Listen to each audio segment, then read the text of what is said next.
Hola estudiantes! Today we're going to look at formal commands. So we're looking at usted and ustedes commands.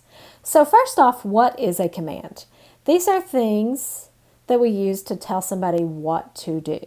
So far we've learned some phrases like you are eating your veggies or you all are studying. We're going to change those two commands. Instead of you are eating your veggies, hey you, eat your veggies. Instead of you all are studying, hey guys, you all, study. So let's first off review how we would do these simple statements. So if I want to say you are eating your veggies, keep in mind we're doing usted and ustedes right now. So usted, to go with comer, we would change that to come. And then your veggies, las verduras. So we're going to learn how to change that to a command. And then this other statement, you all are studying, you all is ustedes, to study is estudiar. So we will change estudiar, take off that AR, add my ending, which is AN. So estudian, that's a full sentence. You guys are studying. So now again, we want to change these two commands. Instead of you all are studying, hey guys, study. So there are really three steps in creating an usted or ustedes command. The first step, you're going to think of the yo conjugation. So let's look back at this one. Eat your veggies. So we're dealing with the verb comer, and it's going to be an usted command. So an usted command to go with comer. So again, step number one, we're thinking of the yo conjugation. So it's a regular verb. Step number two, we are going to take off the O. And then step number three, we're going to add the new ending. So this is an usted command. It is an ER verb. So A will be our new ending, coma. So that's how you would tell somebody, hey you, eat. So coma is my new conjugation here as a command. And then las verduras. Let's look at the second one. So you all are studying was estudian.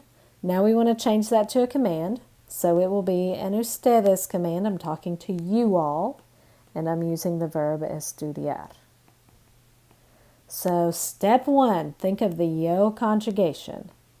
It's estudio.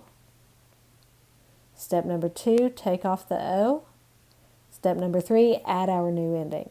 So this is an ustedes command. It's an AR verb, so my ending will be EN.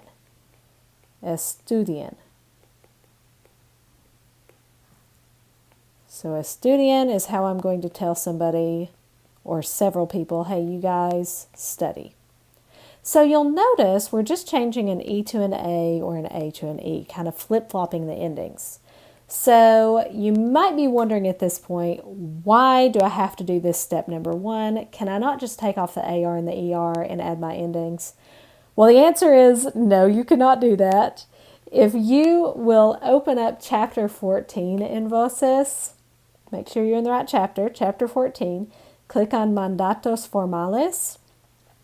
This will show you some of the verbs that you guys have learned, maybe one or two that you've not actually learned yet.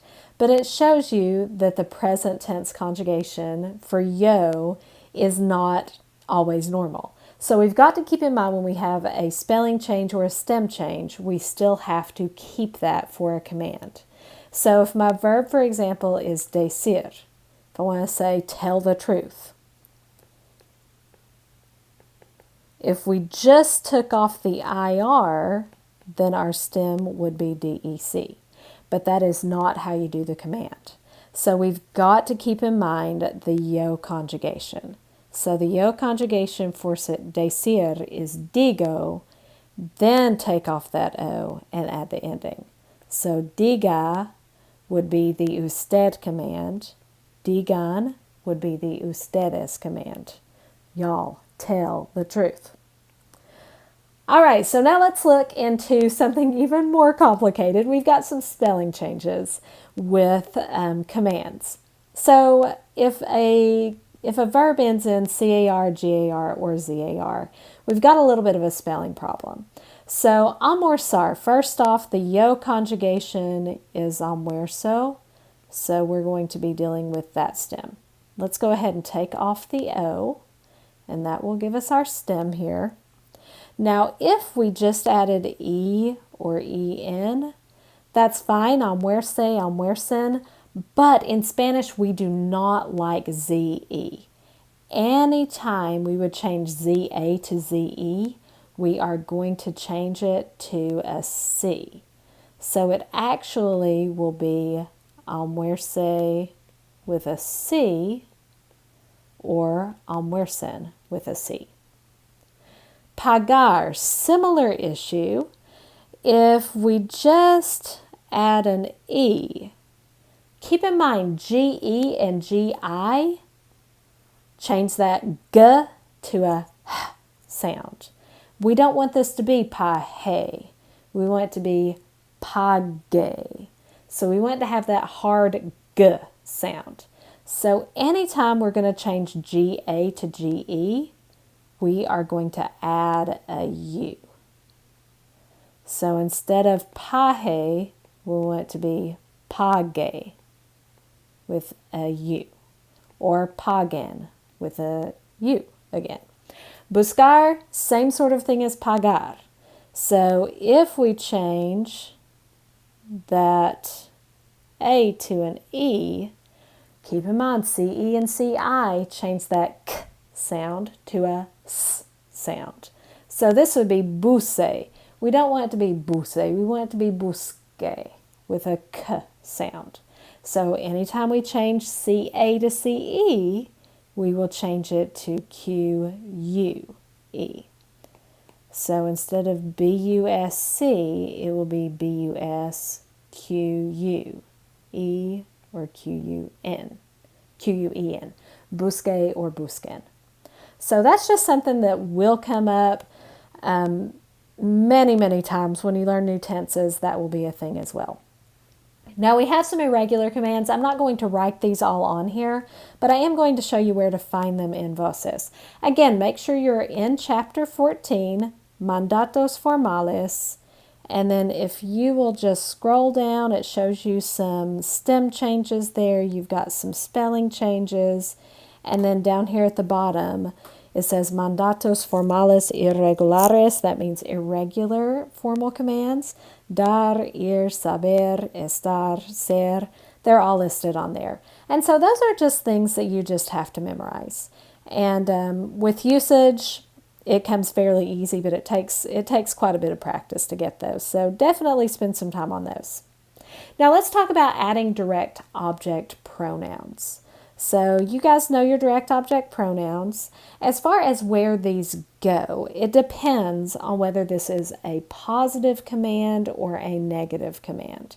So if it is a positive command, the direct object pronoun will go after it.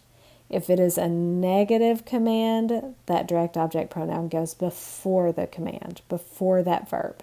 So if I want to say, eat lots of vegetables, let's say it is an usted command. So comer, the yo is como, and then it was an usted.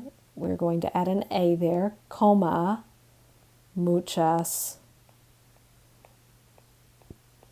verduras. Eat lots of vegetables. Now if I want to change that to eat them.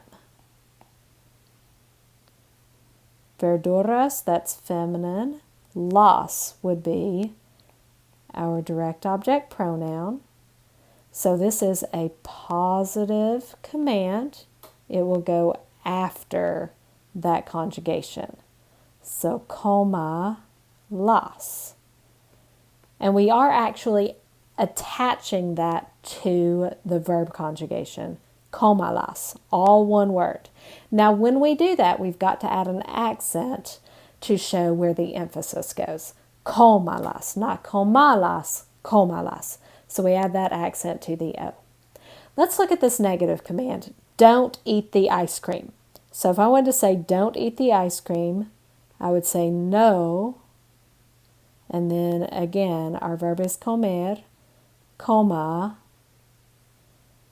el helado. Don't eat the ice cream. I'm going to change that to don't eat it. So el helado, I'm going to change to lo. Now this is a negative command, so that direct object pronoun will go before my verb conjugation. So it will end up being no, lo, coma. All right, let's take a look at a few examples here, just practicing some positive and negative conjugations of those commands, and also adding in some direct object pronouns. So this first one, throw the ball. To throw is tirar. It is a regular verb, so the yo is tiro. And let's say this is an usted command. So AR verb, it will be an E. And then the ball is la pelota.